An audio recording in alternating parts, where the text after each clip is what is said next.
Good morning, good afternoon, good evening, wherever you are and whenever you have the opportunity to join me.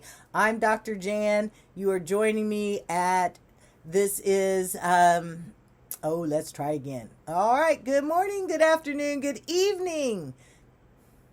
Good morning, good afternoon, good evening. Whenever you get to join me, I am so glad you are here. This is Russell Institute of Learning Sidebar Education, and I am Dr. Jan.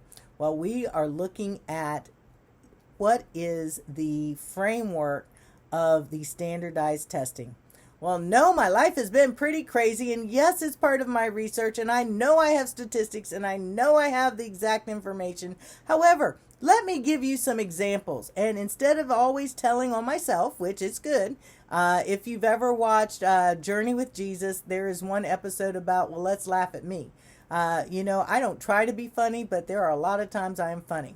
So, I didn't know I was smart growing up. I mean, I did the work, I showed up, and I got good grades, but I had no clue that it was from a what's going on up here? Okay? So, when I started to realize I was smart, I still have to study. And no, I may not be a genius, but I have a willingness to learn. So when we think about our children and these standardized tests, my concern is that the people who standardize them may not have gotten a good cross-section of the entire United States, all the ethnicities, all of the people that will be taking this test, and that it's normed on a pretty middle-class suburban group. Well, I grew up in a 100% rural population. And so as I have a few examples, I'm going to start with Amelia Bedelia first. So let's talk about Amelia Bedelia, then I'll give you a couple of mine, but I can't give you all. It's just like, hey, I don't need to put raw mess out there on me because you'd laugh, and that's okay. Well, Amelia Bedelia, if we were doing a standardized test about, we need you to tell us about how do you dress the turkey.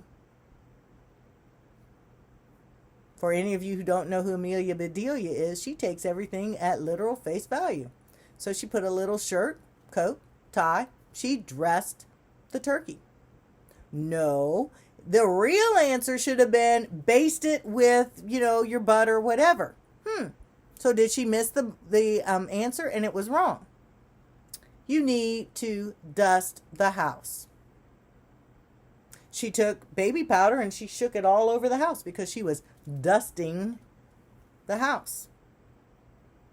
So what did she do? Was she absolutely correct or wrong? Another one, you need to trim the lamp.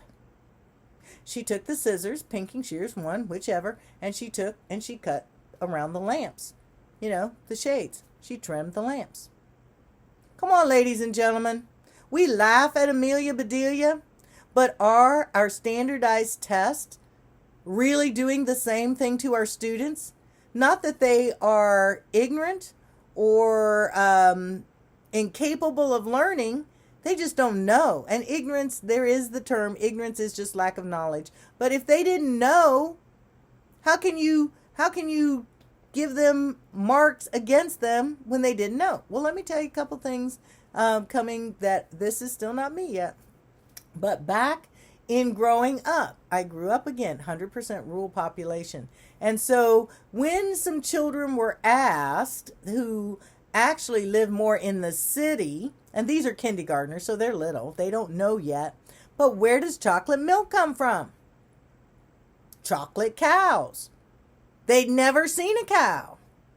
They didn't know that you milk the cow and it goes into the container and, you do all the mixing, the homogenizing, and then they add chocolate syrup. So if these are standardized tests that we are asking children who've never had the experience, how can we mark them wrong? They just don't know. So again, my request is that as we are looking at what is it we are trying to assess, is it the life skills that they need to be able to complete a job application? Is it the ability to do math so that you can mix up a recipe, cut a board? Is it the skills that you can make to write a letter of recommendation or some type of proposal? We need to look at what is it that we are trying to train our children for versus I just want them to get a 90% or higher on this test. What does the 90% really represent? Does it represent knowledge that is going to allow them to further their life experience, or it just is stamped on there and they did good? So here's mine. I'm going to give at least one because all of a sudden my brain, as I'm talking, I've a little forgotten. But the one I remember, I was in 7th or 8th grade. I really didn't fit in. So, of course, I was trying to smile and talk to the kids. And they asked me, do you know what is okay, so they asked me, do you know what is a hoe? I'm 100% rural population. I'm a middle school.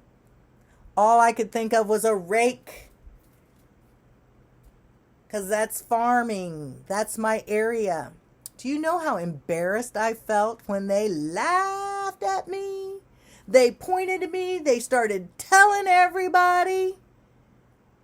And that has stayed with me for a long time. So what are we doing to our children when we ask them a question, put them in a situation, and that may last with them for a lifetime or for many years that they may not overcome? Yeah, it's funny to laugh at back now, but, I didn't know. And I was embarrassed because they laughed at me when I didn't know the answer. And is that what is happening to our children? Even though they may not hear someone laughing, but if they get the answer wrong on the test, or they find out what the correct answer was, they're embarrassed because it's like, well, I didn't know. Because there are some things that, well, yeah, let's study for the test. I want them to know something that's going to impact and be useful for their lifetime. So ladies and gentlemen, I know what the second one was, that I tend not to answer or comment on a lot of Facebook or other postings because I don't know what all these letters stand for. And so I don't want to say yes or a thumbs up or a smiley on something that probably wasn't the right response. So, yes, that's it. I don't post on it because I don't know. I can look it up. I asked my daughter. And if I want to make a comment, I may call somebody offline and say, hey, I just wanted to say this is what I think. But I was afraid to post it because I don't want to look that I'm ignorant or say the wrong thing. Sometimes there have been people who give a teary, think they're laughing, and it's a crying. So again, people are acting out of misunderstanding, lack of information, not because they aren't intelligent, because they can always learn. Ladies and gentlemen, thank you for following me. I hope you'll come back. We're going to talk more because our children need to be set up for success so that they will desire to continue to stay in school, finish school, and make an impact on society. They are the future of our world. Make sure you like, follow, and comment. This is Russell Institute of Learning Sidebar Education, and I'm Dr. Jan. Thanks for joining me today.